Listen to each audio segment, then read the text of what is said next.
Good morning, Vinyl community. It's Steve again with latest finds. Sunday morning. Throat sounds a bit rough. I was at a surprise birthday party last night. Um, a little bit of a sing song, so if I do sound a little bit more hoarse than normal, I do apologise. I had a bit of a lie-in. It's just gone. It's about 9:30. I'm back at work tomorrow, so hey ho. Enjoyed the week off though. So without further ado, these finds are a mixture of charity shops and record stores. First up, a couple of singles. First one is the New Seekers, Beg Still or Borrow. Now, this was released in 1972 and it was the UK, United Kingdom's entry into the Eurovision Song Contest. I believe it comes second. I don't think we'd won. I think maybe Luxembourg beat us, but yeah, it's a good single. I do remember it at the time. It was so much, yeah, a good song. I'm happy that I found this.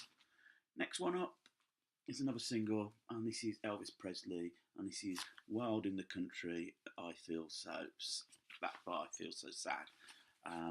Again, another charity shop find. Um, yeah, it's okay. Adds to my Elvis collection. Not one of his strongest singles, I don't think. So those are the two singles I found. Coming up now on albums, and this first one was a record store find. Um, it's Beatles' Abbey Road, um, the final album. Um, I think it's fair to say, it was good that the Beatles ended on such a good note. I think if it had been Let It Be, I think it would have been a bit of an anticlimax. I think they decided one last hurrah, the four of them and George Martin, to make one last record, and it showed in this. Um, you know, you could tell that George Harrison's songwriting was really coming up to the fore, because I believe something and Here Comes the Sun are the strongest tracks on the album. Um, I loved the little bit medley of all the little unfinished songs they put together. So excellent, really good album. Pleased to have found that. Artists I really admire: Kate Bush. The whole story. This is the greatest hits collection from 1986. Um, an extraordinary talent, and I would dare say a national treasure. Um, when you think from when she was 20, barely 20, when she hit number one with Wuthering Heights, which was the first number one single written by and performed by a female artist. That's something you'll never take away. Then my favourite track, The Man with the Child in His Eyes. Apparently she wrote that when she was only 14. Extraordinarily talented enigma, but I think these are artists a bit like Bowie that we need to treasure, because we know they won't be around forever. So I was happy to pick that up. Next album, a bit of a classic live album. It's Deep Purple, live in Japan. And this is two records set on Purple Records, and yeah, it shows them live at their peak, I believe. Obviously, I mentioned in the previous video I got Machine Head. It's I don't think I need to say any more. It's just a great live album. From probably at that time, one of the biggest bands on the planet. Next up, now this is a charity shop find. This is Drifter's 24 original hits, and it basically consisted of two records. Record one was The Atlantic, was put out by Atlantic. It was all that late 50s, early 60s stuff. All the great songs from that period. The second disc is the Bell period. They had a bit of a renaissance in the 70s. Kissing in the Back Row of the Movies. There Goes My Baby. Totally different to the early 60s stuff, like Under the Boardwalk on Broadway. Totally different, more pop than anything. Now, Unfortunately for me, there's only one disc in here. But then, fortunately, it's the Atlantic stuff, so it's the proper classic stuff. So I'm happy to have picked this. This was going to get chucked away, and then let me take it away. So it was a freebie, essentially.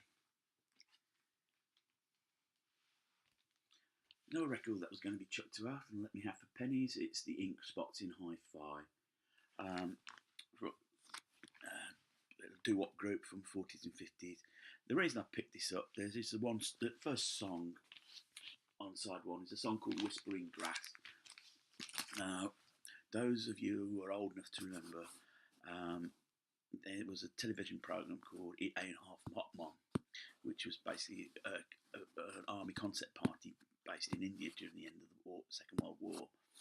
And two of the major characters was the Sergeant Major, played by Winter Davis, and Gunnar Sugden. He was only a small chap played by Don Estelle, but he had an amazing voice. And they recorded this as a bit of a novelty single, Whispering Grass, which got them to number one in the singles chart, I think in 1975. I actually quite enjoyed this album. There's some songs that I do know, like Paper Doll and Up a Lazy River. I do know from other versions. Quite happy he played well. It's not bad condition. Next up, my ever-increasing Moody Bruce collection. This is their album from the 1980s. I think it's 1986 or something like that. Nothing spectacular, really. Apart from the fact that, they were still making records. Very 80s fare. One advantage of going through the bins, you get to pick up some classical music. This is highlights from Madame Butterfly, on the Decorator Club's label, mono recording. I'm trying to think, 1961 this came out. Yeah, it's a good introduction to it. It's as I say, it's like literally the best bits from the album, from the opera, which a lot of the records were at that time. So yeah, I'm glad I got that, and I enjoyed listening to that. Fine classical music, very good to do the ironing to. Another typical character shop find is Leo Sayer's Thunder in My Heart. The big song is the title track.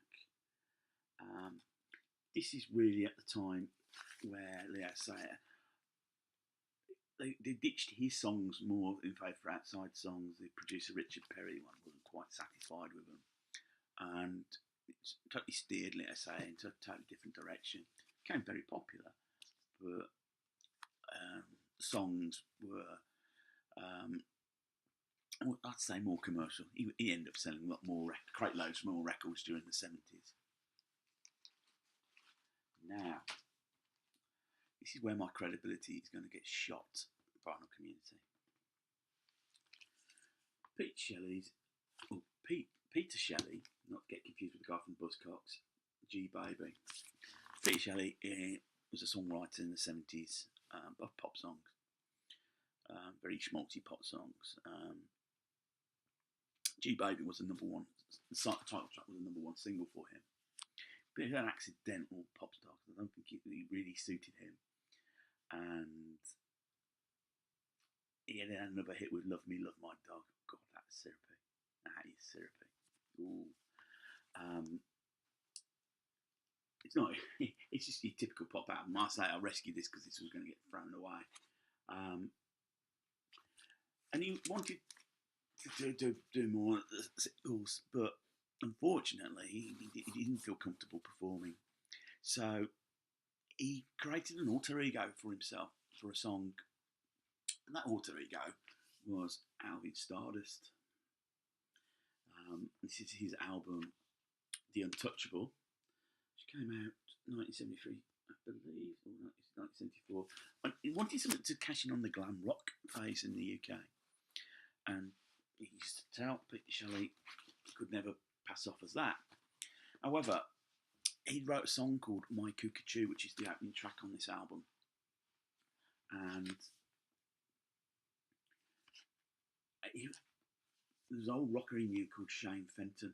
He was doing like musicals at that time. So Peter Shelley had recorded My Caricature, and it's him that sings the song. Alvin Stardust was going to be, Shane Fenton changed his name to Alvin Stardust. He was going to do the fronting, promotional singing. Record really took off, got to #2, and Alvin Star, as the career of Alvin Stardust was born. Alvin Stardust carried on singing this rest of the singles, performing, actually sung them himself. There's two curios about this.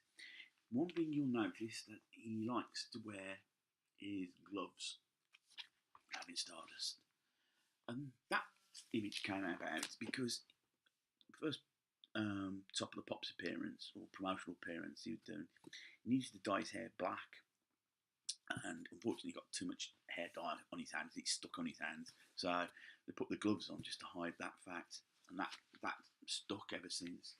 Then another thing I noticed, and I played it, there's a track called My Sweet Deutsche Friend, which is track 4 on the Alvin Stardust album, and it's also the same track appears on track 5, side 1 on